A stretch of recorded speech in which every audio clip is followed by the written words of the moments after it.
Hello, spicy people of the internet. Spice8 Rack here, aka the Railway Children, and welcome to a very impromptu video. I didn't realise that this was going to be happening, but yesterday at time of recording, Wizards announced that Magic Story would be returning, the free story articles that we used to get. As you know, if you've been watching the channel for a very long time, that has been something that I've been gunning for pretty much since I started making videos. So to see it back is very exciting. I've not yet read any of them. The reason I'm making this video right now, and sort of very impromptu, is that the very first story article has just been released at time of recording, and what I'm gonna do is I'm going to read all the stories as they come out. I'm gonna make a couple of notes, and then give my immediate sort of like response to them to you right here, and then once that's all done, I'm going to compile them all together and release that in just sort of a casual video. I decided afterwards that I was just going to release this sort of like first video just as it is, because I ended up having a lot of feedback on it. Also, I don't know what this mark is on my lip. Please ignore it. I didn't notice it until I finished recording, so you don't need to notice it till the video's done. Oh, by the way, this video is sponsored by Channel Fireball and brought to you by my patrons. I didn't say that at the start, so here it is now. But use the code SPICE at the checkout to buy things, and it does nice for me. Oh, good. How is this my job? I'm so bad at it. But without further ado. English is my language. I'm going to read the very first Zendikar story, which is called In the Heart of the Skyclave by A.T. Greenblatt, a name I have not seen come up before. But yeah, let's give this a read, and I'll get back to you with my thoughts.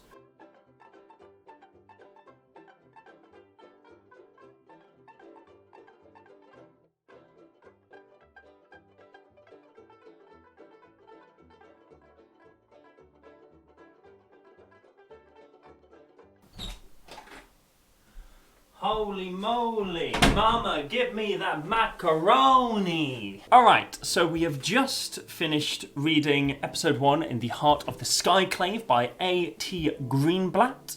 The way that I'm going to structure this sort of like after reading, is I'll do a quick sort of like general feelings, quick synopsis, some critical feedback, some positive things that I really liked about it, and then sort of end on a general vibe of the story. And hopefully, potentially, if you are like an aspiring writer, I do have 2 degrees in like creative writing, an undergraduate and a master's. So potentially, aspiring writers, hopefully, maybe there's some advice here for you. I don't bloody know. But yes, let's get into it. Overall, this story specifically is not something that's going to set the world on fire. That's not necessarily a bad thing, however. I must admit that whilst this isn't the kind of quality of writing that we, sort of like the height of the quality of writing that we used to see from Magic the Gathering free articles back in the day. Also, apologies, my landlord has yet to fix our window, and I live next to a railway, so it's got to be open and you're going to hear trains going by. I love paying rent and then not having my house be fixed. Good, that's what I want from my life. But yes, this piece isn't the most explosive piece. It's not the most engaging piece. It's not as good as we used to have it in sort of Khans of Tarkir, which is, in my opinion, sort of like the gold standard of Magic the Gathering storytelling, but that's just me. However, it is leagues better than the majority of the paid-for novels that we were getting, especially the Greg Weisman stuff. This is a breath of fresh air to read Magic Story and to not be concerned every time I get to the next paragraph that some character assassination is going to happen. I felt safe reading this story, which is very, very nice. So to go through like what happens in this story, first off we begin with Nahiri. She is looking up at this skyclave above Akum, and if you don't know what a skyclave is, it is this sort of landscape that's been introduced in Zendikar Rising. And then I say a bunch of wrong bullshit that I misread effectively because I didn't realise there's an article called Zendikar Things Have Changed, which came out yesterday as well, which sort of details what these Skyclaves actually are. And I'll read it a little bit for you now. Long ago, centuries before the arrival of the Eldrazi, the core built an empire originally driven by a desire to see the world united in peace and harmony. This empire too quickly grew into an authoritarian state where the core imposed their own ideals and law and structure upon the unwilling people of other continents. And then there's a bunch of all of these Skyclaves, they fell for different reasons. But now they're coming back because when Ionia descended from Emeria to battle the Eldrazi, she left the Sky Ruin unguarded, and in the wake of the Eldrazi's fall, an expedition of adventurers ascended through the ruins and discovered the remnants of the Skyclave. Oh yeah, Emeria was an old Skyclave, by the way. Where do I get to? Oh yeah, remnants of the Skyclave, which the merfolk had once claimed was the castle of their goddess. In the course of that exploration, they triggered the magical defences of an ancient Skyclave and awakened the other 6. And so these are the things that are rising out of the sea, out of mountains, out of the air itself, and are now hanging out above all of Zendikar, pretty much. So that's what a Skyclave is. Anyway, Nahiri's looking at one of these Skyclaves. There's something up in the Skyclave that she wants. Nissa appears behind her, and they're like, yo, what's good? I saw you in War of the Spark. I loved the stone stuff that you were doing. And Nahiri's like, oh, I remember you. You're the tree girl. Which was a cute moment. There's this weird sub-theme within this story of grief and guilt. Every character that has their own chapter talks about some aspect of their guilt and grief. Nahiri is obviously grieving these ancient structures that she was unable to save, along with the tens of thousands of cores that used to live here.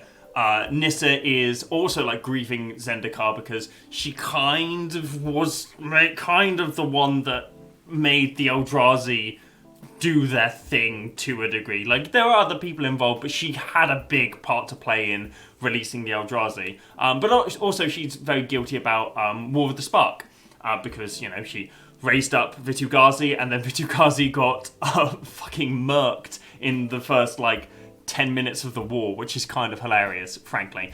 So, there's a whole thing about grief. Even Jace, right at the end, talks about, the guilt and grief of... I can't remember exactly what he's grieving for, but I know he at some point says the word guilt. I'll get to that. I'll scroll down. But yeah, Nissa turns up. Nissa and Nahiri then have this race up to the Skyclave. Nissa wins effectively, and Nahiri's a bit pissed about that. There's a little bit tension there, but it seems kind of friendly. I will say there's a little bit of Nahiri's character jumps around a lot more than every other character in this story. I know there's only 3.5 characters effectively, but it is still strange for her to go from in awe to scared when she's about to fall off of these the paths that she's making up to these Skyclaves, to bitter and sullen with Nissa, to joking again in a few paragraphs. It felt a bit stop-starty, a bit jumping around, but it gets a lot more consistent as the story goes on, I will say.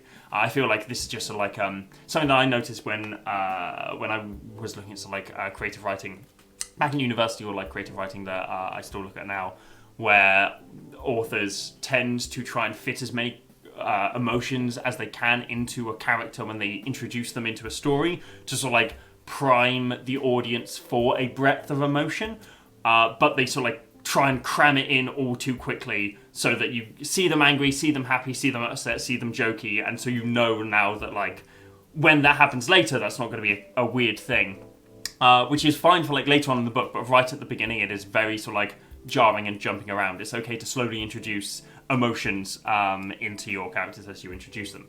Where do we get to? They went up to the Skyclave, and they begin searching around. They have a fight with a Feldar where Nahiri kills the Feldar. they have a fight with a like this massive centipede. Trilobite, I think it was called, something like that. No, it wasn't a trilobite, but it was some kind of like massive centipede. Nissa describes it as a snake with snake-like legs there. But Nissa like summons an elemental and they fight it, and Nissa sort of like it's said in a weird way that Nissa kills it. I think like it's Nissa's net constricted around the creature and it expired, which seemed like a strange way of it, sort of like just saying it got killed. But also I felt like that was a bit of a missed opportunity for sort of like some additional character differentiation between Nahiri and Nissa. Like we have one fight when Nahiri like stabs a Feldar with 7 molten swords all at once. And then we have the next fight where Nissa kind of takes the charge and Nissa also kills the animal. I think it could have been just easier, or like not easier, but I think it would have been a good way of sort of like differentiating these characters' ideologies, as we will get onto later, with Nissa trying to sort of like secure and put away dangerous life, but sort of like retain that life, not to kill necessarily. Whereas Nahiri is just like, yeah, I'll kill whatever. The fact that they both kill their animals kind of like, I don't know, it felt a bit sort of felt like a missed opportunity more than anything else. But not something to like that ruins the story. Nissa was sort of like wondering what Gideon would do in this situation. She asks that of herself quite a bit, and the thing that she comes up with effectively is he'd help out Nahiri, but he wouldn't be blind. And he wouldn't he wouldn't just follow her blindly. He'd at least use critical thinking about, is this the right thing to do? Which seems just like kind of basic. If I must be honest, that seems like just common sense as opposed to Gideon's specific character. That just seems like a good shit to follow, frankly. But anyway, they get to the thing that they're trying to find, which is this orb. Can't remember what it's called. It's like the lithological core. I'll call it the orb. It's the MacGuffin. It's the orb. It's easier. And Nahiri picks up this orb, and the royal begins to. And if you don't know what the royal is, it is sort of like the white blood cell response Zendikar has when Zendikar itself feels threatened. It creates sort of like these elementals. It creates great blasts of air, like volcanic eruptions, all that kind of stuff. It is the manifestation of the natural world retaliating against sort of like some flavor of threat or invasion. Anyway, Nahiri senses that the royal is kicking up, and then uses the power of the orb to quell the royal around her. And what this does is it has 2 effects. Three effects technically. Firstly, it does actually quell the royal, which is something that not even the Eldrazi managed to do. The Eldrazi could beat back the royal, but they could never just kill it. The second thing it does is that Nahiri feels that the Skyclave has begun to mend itself, has begun to bring itself back together. Which is obviously sort of like the thing that Nahiri wants. She wants the cities to be restored so that people can go live in them, so that people can live in them safely without the threat of the royal. The third thing that happens is that the elemental that Nissa had previously summoned to sort of like guide them through the Skyclave and to fight off the snake monster just gets Thanos. It screams, it turns to ash, and Nissa's like, whoa! That's... what happened? So she's not happy. Awooga, that's my wrong bullshit was said alarm. One of my patrons pointed this out yesterday when I sent them the video early, because that's one of the perks you get if you subscribe to me on Patreon. You get to watch my videos early. Plug. But they pointed out that Nahiri doesn't actually find the orb here.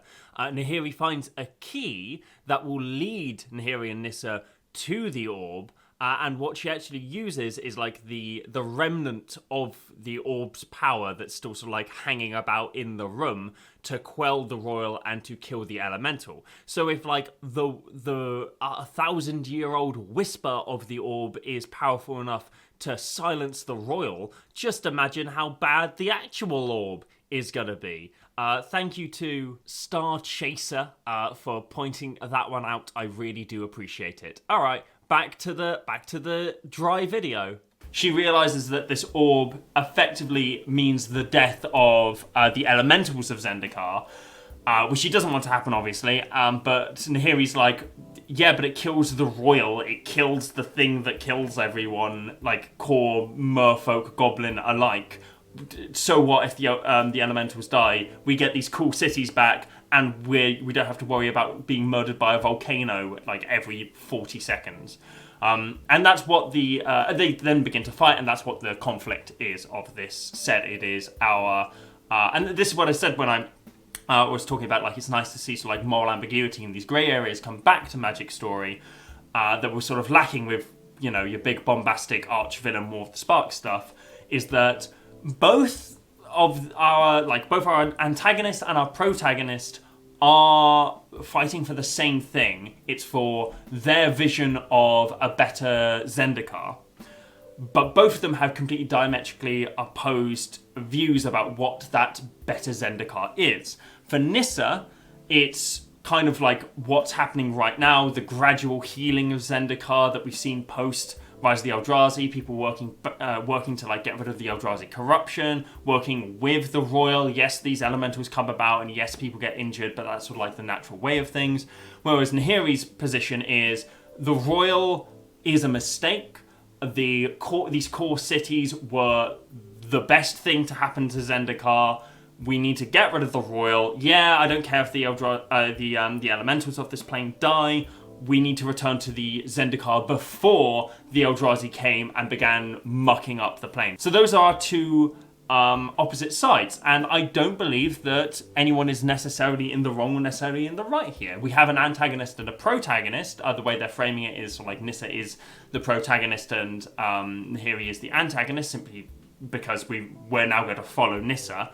But like, you could very easily make the argument that Nahiri is actually completely right, that we should be like, if you were on Zendikar, you'd want to like destroy the royal and return like safety and security and order to the natural world of Zendikar. But maybe Nissa is also right. Maybe this is the new natural world of Zendikar, and mucking with it just isn't the way we should go about things. People have gotten used to the royal. People have gotten used to the elementals. The core cities of many, many years ago are ancient. We can't just return to an old way of governing the world and expect it just to work. The way that things are now slowly working at the moment is a good way of going about things. So they have a physical fight. There's a cute moment where Nahiri says, like, effectively, who are you to determine what is right for Zendikar? I am her protector. And Nissa's like, so am I. Which is true, because Nissa became Zendikar's sort of guardian whilst Nahiri was missing, effectively. So again, we've got this sort of like this old guard mentality versus the new guard fighting against one another for what they believe is the best for Zendikar. They have this fight. Nissa then travels to Ravnica because we have to visit Ravnica because we have to visit Ravnica. Nissa visits Jace specifically to try and like ask for his help. Jace is just a fucking like dickhead librarian guy in this. He's like, yo, Nissa, what's going on? Nissa's like, well, my plane's under attack and Nahiri has this strange orb. And Jace is just, well, we should study it. And Nissa's like, pardon? That's not. And Jace is like, yeah, no, let's get some scrolls together. We can have a look at this energy. And Nissa like slaps him about the face effectively with a vine and like pieces out. And Jace kind of comes to the realization that, wow, I was a dickhead. I'm going to head off to Zendikar and try and help. That's the thing that Jace is guilty of as well. He's still obviously the only person outside of Ugin and Nicol Bolas who knows that Nicol Bolas is still alive. So he's very guilty about having kept that dark secret from everybody. It's the rule of three. All three characters have some kind of guilt. The half character was the elemental who kind of got Thanos towards the end. of the actual story. But that's pretty much what happens in the story. In terms of like things I'm critical of, there's a lot of writing parts. In the story. Of course, there are writing parts in the story. That's how words work. I'll begin with like some basic stuff. There's a lot of adverbs, which if you don't know what adverbs are, they are words that end in ly. So like quickly, darkly. That's not an adverb. I don't even know if that's an actual word. Silently, stuff like that. It's fine if you want to use adverbs. A lot of these aren't like, this is wrong. It's very much just like my opinion. So, like all art is subjective, all writing is subjective. If you don't have any problems with any of the things I'm going to say, you're going to really love this story. But for me personally, I've always found adverbs to be lazy, effectively.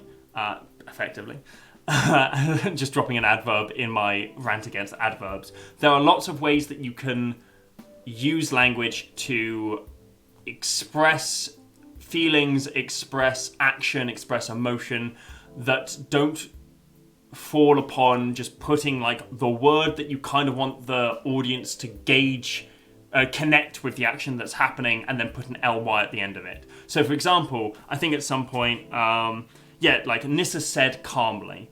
Said calmly can be done any number of different ways. Like you can say said calmly, but you could also cooed, for example. You could say whispered. You could say lulled. You could say smiled. You could effectively, like, the utilization of a creative verb is always going to be more interesting to read than a kind of lazy adjective. Smiled quietly is fine. A lot of these issues that I have mean that the writing is just fine, but I think that like with these little changes, you can like boost up your writing effectively, just with being a little bit more creative with the verbiage that you're using. Another thing is that there's a couple of bits of like duplication without intent, and what I mean by that is when you use a word multiple times in a short space of time, you set the audience up to draw attention to that word because you're repeating it for them. And if you don't have any specific intent behind using that word, it just seems like you kind of ran out of your vocabulary. I think like it was something. I think the word was "win" that really drew my attention. There are 18 uses of "win." That can't be right. Hang on. There we go. This is Nahiri speaking. "I win," she said, and tried to feel pleased by her victory, but it was a bitter win. Like, you've got "I win," she said, tried to feel pleased by her victory, but it was a bitter win. Like, what that kind of read to me as is, I know win and I know victory, and I can't really think of another way to describe succeeding. Like, that's what, like, immediately that springs out to my mind. I'm not, like, trying to, like, dunk on the writer here. I'm sure they know more than two words for, like, success or whatever. However, if you are going to, like, use the same word very close together, it's always good to use that only when you really want to draw your audience's attention to that specific word, because it gives it a lot of power, gives it a lot of meaning. It makes it stand out in their mind. Let's see, what else did I think?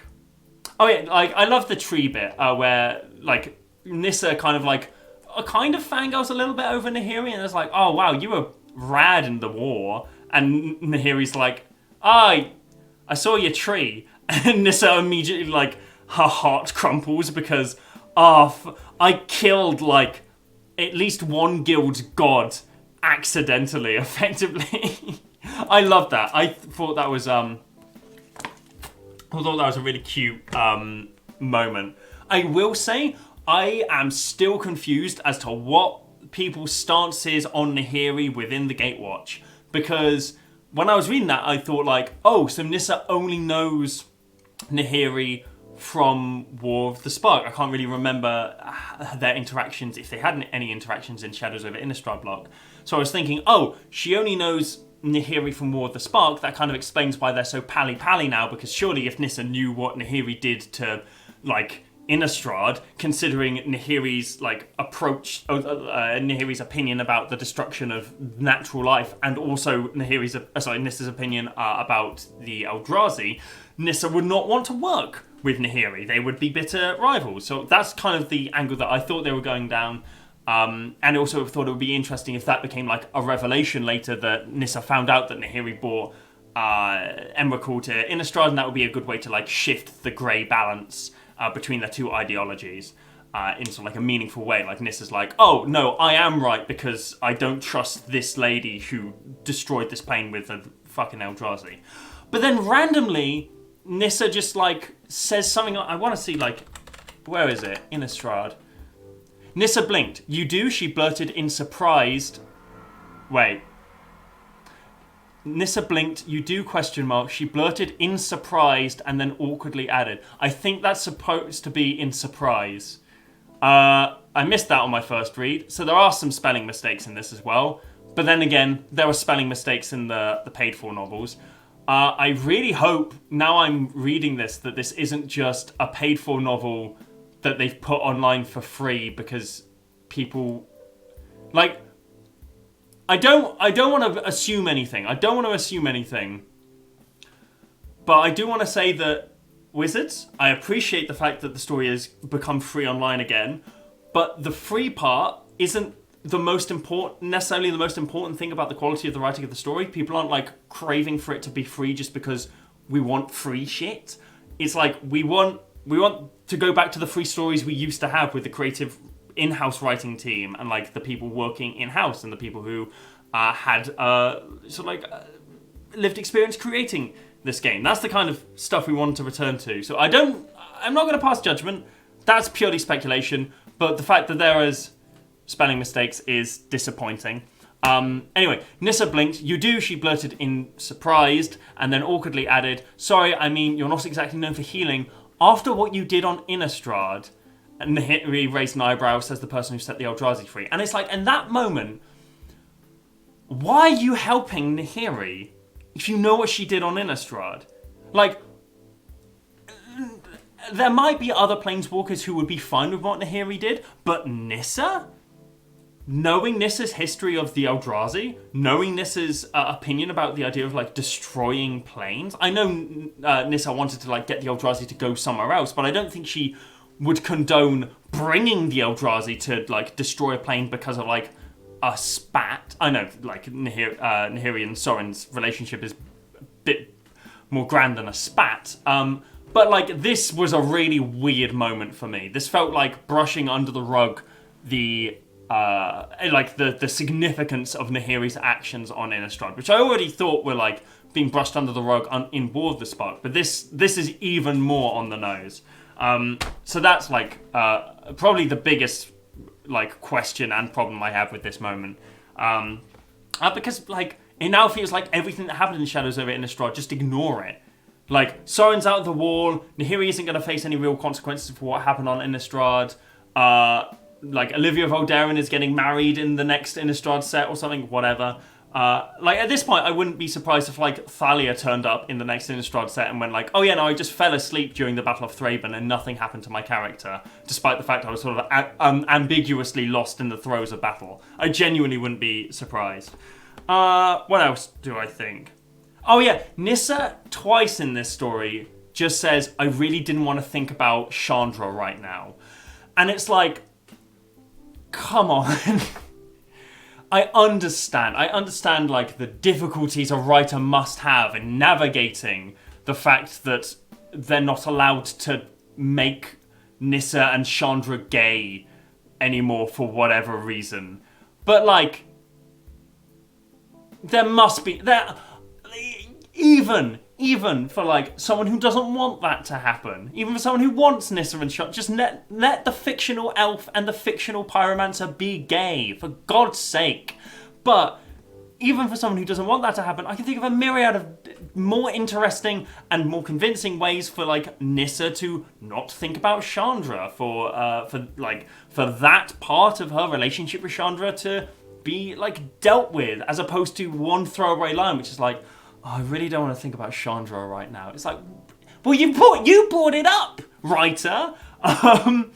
So like it would be more convincing if she just hadn't mentioned Chandra at all. I would be fine with that. But the fact that they mention Chandra and then say, "Oh, I don't want to think about her," it's just like, come on.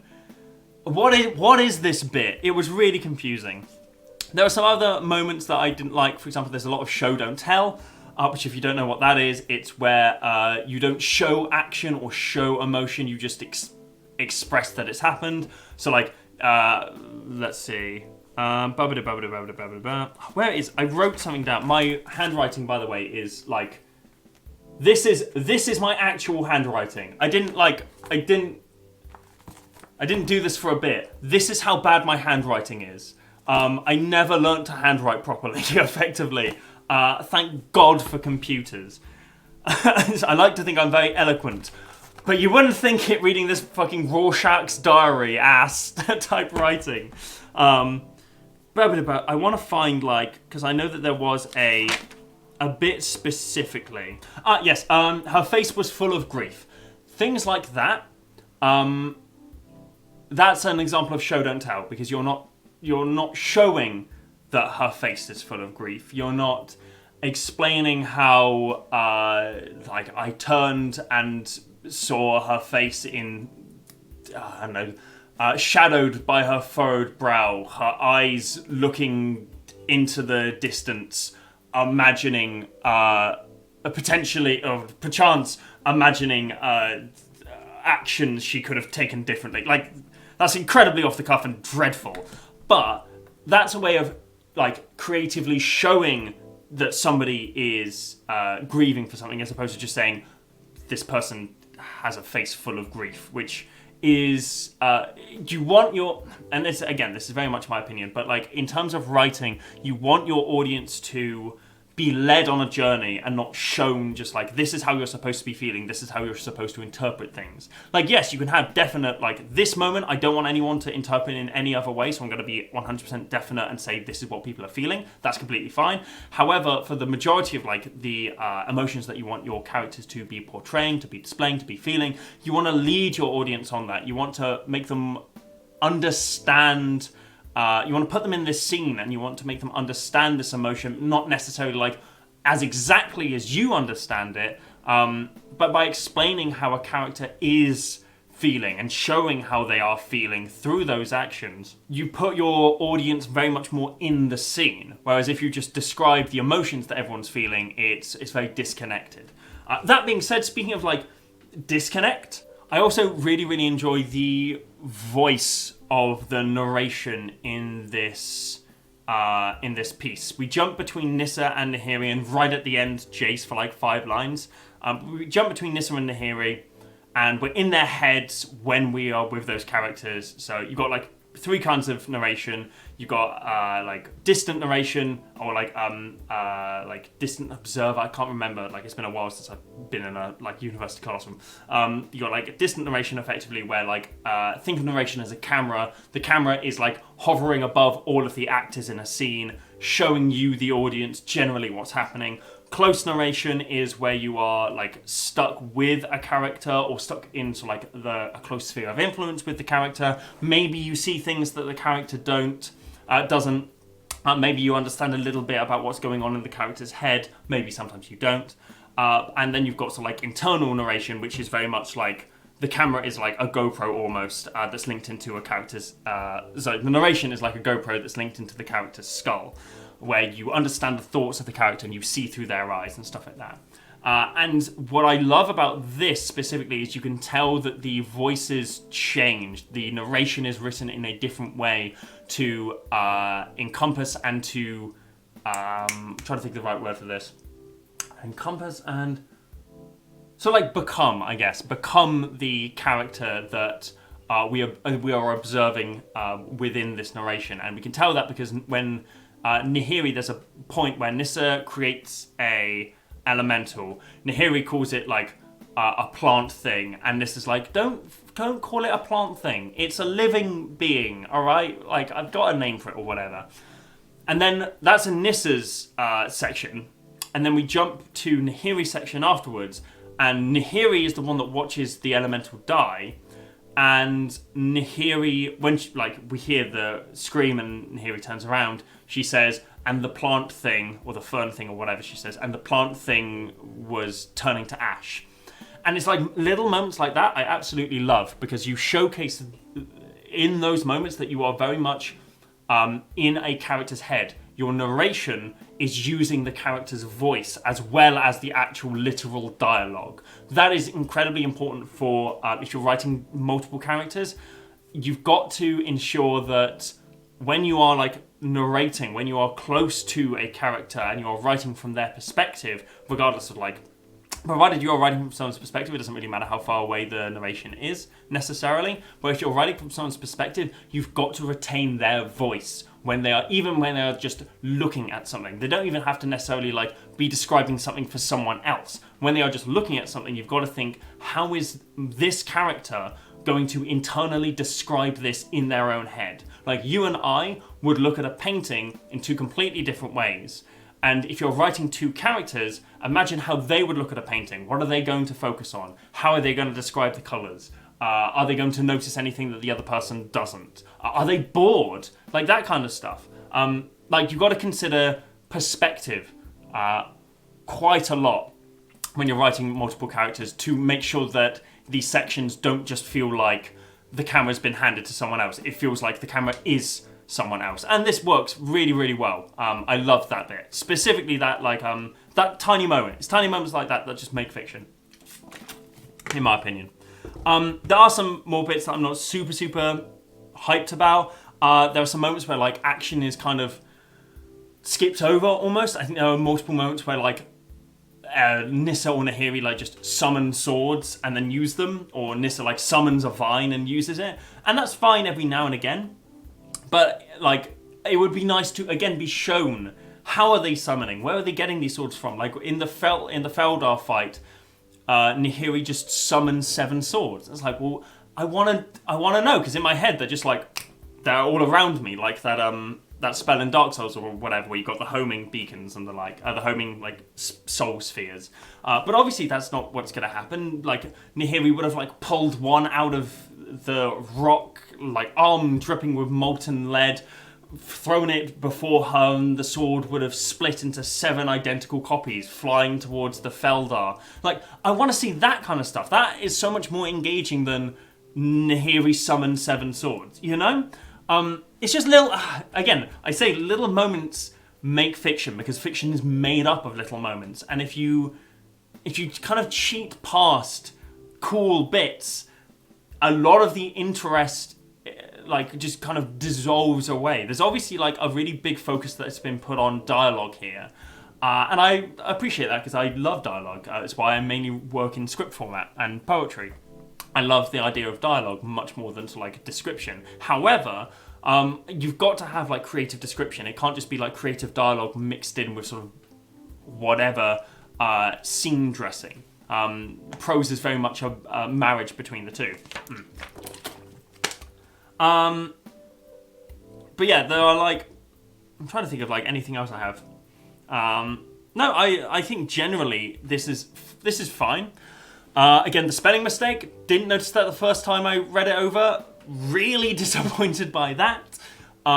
Pretty disappointed in the Chandra stuff. Well, not disappointed, I guess just I am disappointed in the Chandra stuff. I'm confused about the Innistrad stuff.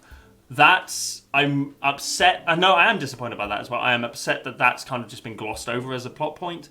I really like the dialogue between Nissa and Nahiri and Nissa and Jace. I think is really tight. We get a lot of characterization within their dialogue.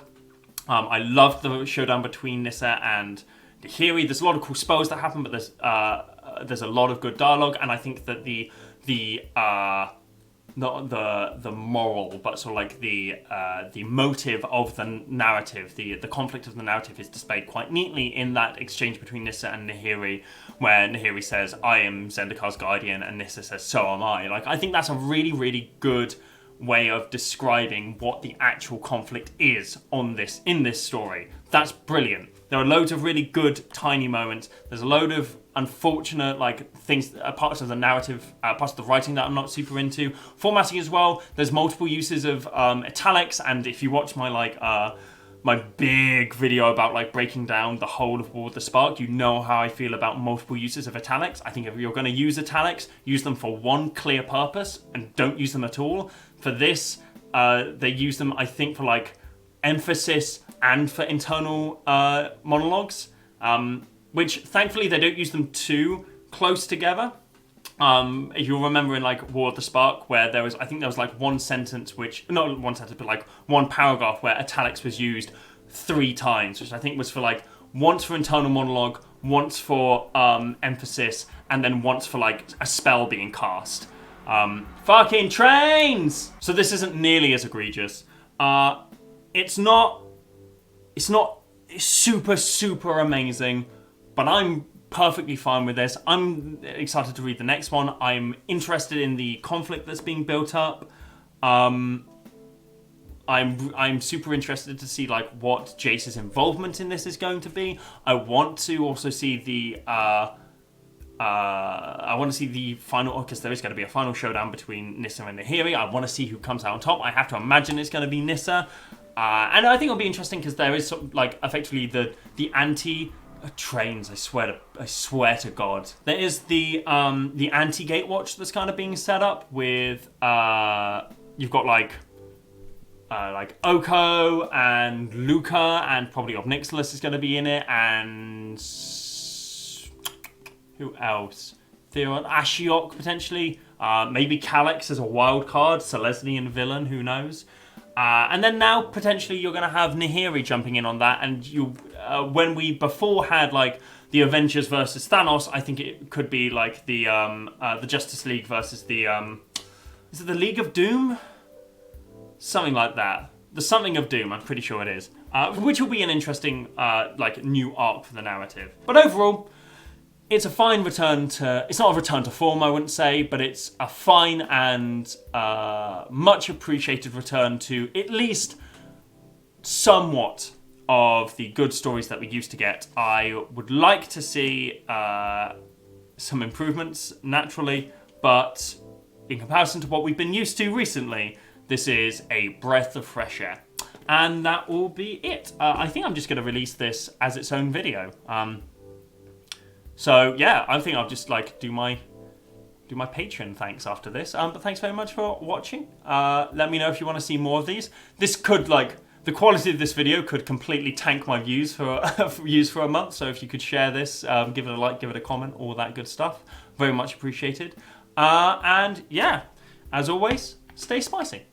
A massive thank you to everybody who supports me on Patreon, who let me do this as a job, and I want to do a special massive thank you to all of my $10 patrons, who include Seventh Guest, a Fool of Five Colours, a gay American couple, a socialist hobgoblin, Ace of Heartzu, Adam Gable, AJ Ingram, Alex Berman, Alex Flynn, Alex Wood, Alice Perales, an alt-right sleeper agent who gives money to communists Baka Idika, an Umbreon Pastry, Anthony G. Reap, Bambi Roper, Ben Pike, Biscuit Blade, Blake Evers, Bradley Rose, Brian Dunn, Bro Yoti, Bruno, Carl Comstock, Chase Beard, Chris DeVos, Cloud Chaser Kestrel, Corwin Stoddard, Causa, Darius Rudeminer, Dennis, Doloen, Drew Pierce, Dystopico, Exidian,